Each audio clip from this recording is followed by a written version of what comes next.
Aujourd'hui, parler de femme au niveau, comment créer son entreprise sans rien, qu'avec quelqu'un, MSP, pas MSP, pour garçon, n'importe. Alors, pour ce faire, vous avez besoin d'Android, vous avez Android, et vous, genre, vous prenez HTTPS, ok, et tout, ça vous met un page. Après, vous choisissez votre Alors, les tu années peux, sont venues, il a dit après le corps de l'enfant et n'a donné aucun détail sur les circonstances de après, ses vous prenez ce que vous voulez. décès. Faites mort création, tout en bas, et vous Hier, à l'issue des recherches rendues difficiles par la neige, les chiens de gendarmes ont finalement découvert le crâne et un os appartenant à Maëlys, mais pas l'intégralité de son corps. Lorna Lelandais a expliqué avoir dans un premier temps déposé le corps de la fillette non loin de la maison de ses parents, avant de le déplacer environ 1 heure plus tard. Mais l'homme de 34 ans n'a pas livré les circonstances de la mort, expliquant simplement qu'elle était accidentelle. Lorna Lelandais a refusé de s'expliquer pour l'instant sur la façon dont c'est. J'aime pas trop, puisqu'après, elle est. Floride a tenté une vague explication. C'est le mal à l'état pur, a-t-il dit. Mais aucun détail sur les motivations du tireur. Sinon, quelques informations sur son passé. Nicolas Strauss, 19 ans, un adolescent à problème, amateur d'armes à feu, selon la police. Cruz est donc retourné dans son ancien lycée. Il en avait été expulsé il y a quelques mois après y avoir menacé les élèves. Considéré comme un solitaire par ses anciens camarades, il aurait également suivi une préparation militaire. Ses comptes sur les réseaux sociaux, ses derniers messages, auraient dû alerter, mais personne n'a été averti, personne, ni la police ni le lycée. Et comme dans les autres affaires, on publie la photo de l'arme utilisée, un AR-15 semi-automatique très répandu aux États-Unis.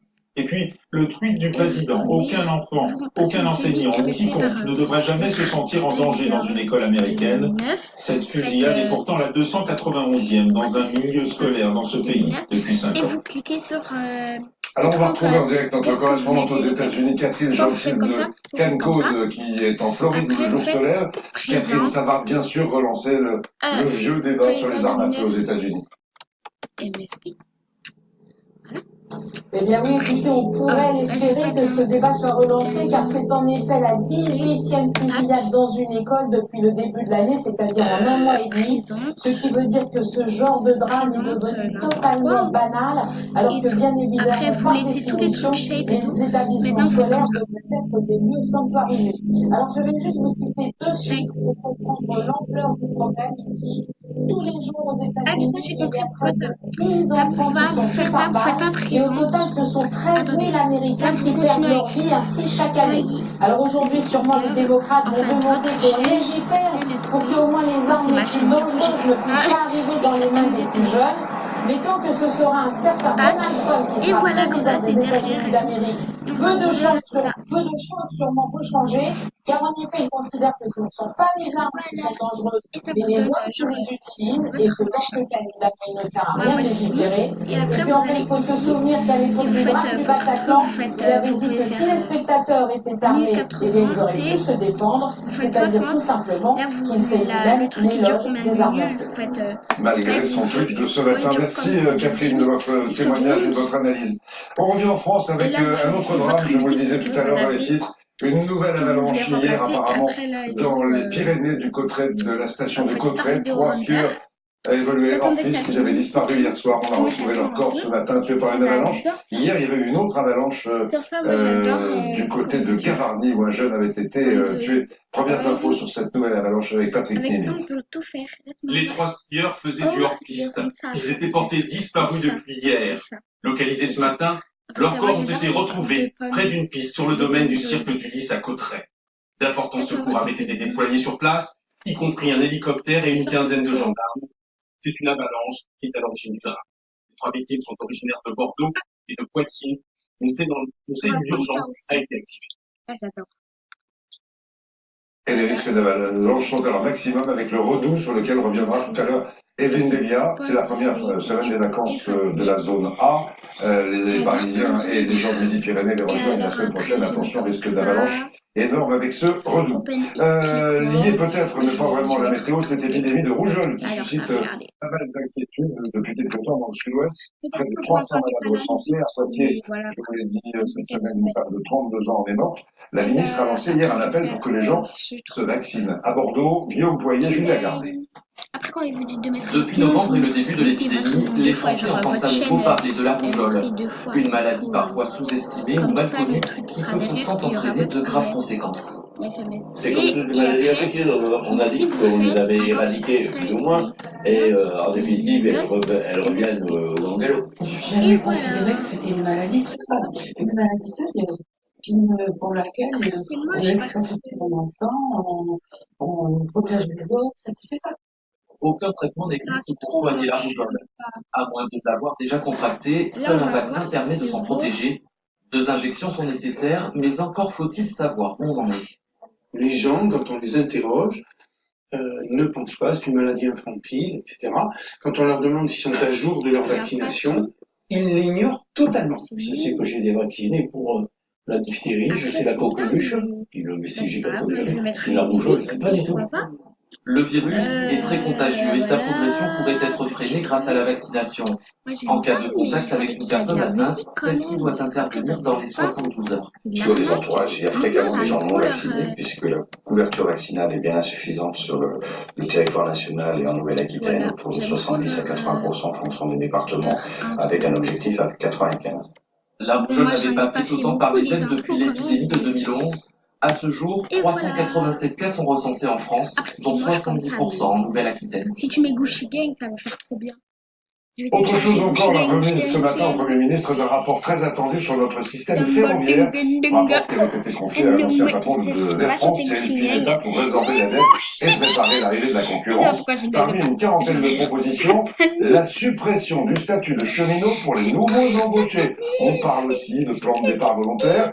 Et puis, par exemple, la fermeture de nombreuses lignes régionales peu fréquentées ne serait pas rentable. Et pourtant, on le sait, chacun d'entre nous, les habitants, ils sont très attachés. Entre les Bouches-du-Rhône et le Vaucluse, au montage de Baptiste Guénet et Philippe Fontaine. Un train à ne pas manquer. En direction de Marseille, le TER de 8h58 s'apprête à partir. Le prochain ne passe. C'est plutôt du bien. Il y avait de la neige encore il y a 48 heures ici à Moulins. Et là, la douceur s'est installée sur Moulins. Il fait 13 degrés. Pour le soleil, il va falloir patienter encore un petit peu. Il est attendu dimanche et ça va faire plaisir à bon nombre d'Auvergnats. Croyez-moi, ce retour du soleil que l'on attend avec impatience. Depuis si longtemps. Merci Guillaume. Un mot de l'élection du plus beau marché de France, en Auvergne, je vous rappelle, c'est avec nos confrères de la montagne. Et je vous ai déjà donné leur contact. On en ajoute un autre aujourd'hui, celui de nos... Notamment, elle est forte pour les jeunes. Également, bon chiffre en ce qui concerne le chômage de longue durée. Et le taux d'emploi augmente. Le taux d'emploi, c'est les personnes dans l'emploi en âge de travailler, les personnes en âge de travailler qui ont un job, ce chiffre progresse. C'est un chiffre plus important que le taux de chômage, le taux d'emploi, car il est révélateur de la capacité d'un pays véritablement à mobiliser ses ressources humaines. C'est une excellente nouvelle, même si ça reste élevé, 8,6, mais c'est une excellente nouvelle. Pour autant, Nicolas, peut-on parler d'une réelle surprise, une surprise totale? Il y a 3 jours, l'INSEE nous donne les créations nettes d'emploi 2017 et s'attendait à l'époque à un taux de chômage de 9,5%, c'était une prévision, fin 2017, 9,4% à la fin du semestre en cours. Là, on est à 8,6%, et là, c'est plus une prévision, c'est un fait acté. Il y a 2 jours, Emmanuel Macron s'exprimait devant des journalistes et se désespérait que le chômage structurel en France soit à 9%. On en parlait hier, mais non, pour l'instant, il n'est pas à 9%. Alors, peut-on expliquer ce recul important du taux de chômage?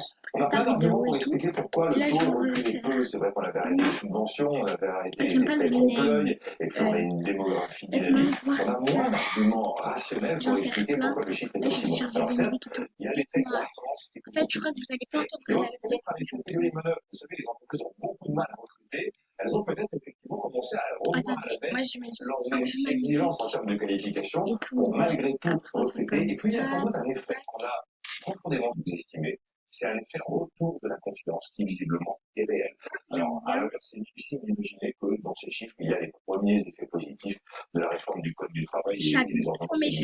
Un bémol malgré tout, il y a ce qu'on appelle le halo du chômage, des gens qui ne travaillent pas et qui veulent retravailler et qui ne cherchent pas activement un job. Ces gens-là ne rentrent pas dans la statistique INSEE, Bureau international du travail, et ce halo du chômage, Il a beaucoup augmenté tout comme il y a le quatrième name, de on remet 77 000 personnes pour atteindre 1,5 si million vous de ne savez pas comment on fait pour faire sa chaîne YouTube, je vais vous montrer. Allez, Candice, on parle du rapport femme-homme. Culturez-vous avec Magnolia.fr, la leader de gestion d'assurance de prêt. Avec Magnolia.fr, comparateur en assurance de prêt immobilier. Mais je rêve. 5. On met tous 5 et tout, je sais pas Salut pourquoi. Candice, bonjour à vous deux. Alors, je vais lire une actualité post-Saint-Valentin. C'est ça, en mode gueule de bois. Vous voyez un petit peu l'idée quand le lendemain, en fait, on réalise des trucs avec des trucs extrêmement essentiels comme ça. Karine, je me demande, pourquoi y a-t-il des inégalités entre les hommes et les femmes depuis 300 000 ans? Voilà. Et parce que vous savez quoi, Non mais après c'est trop moche.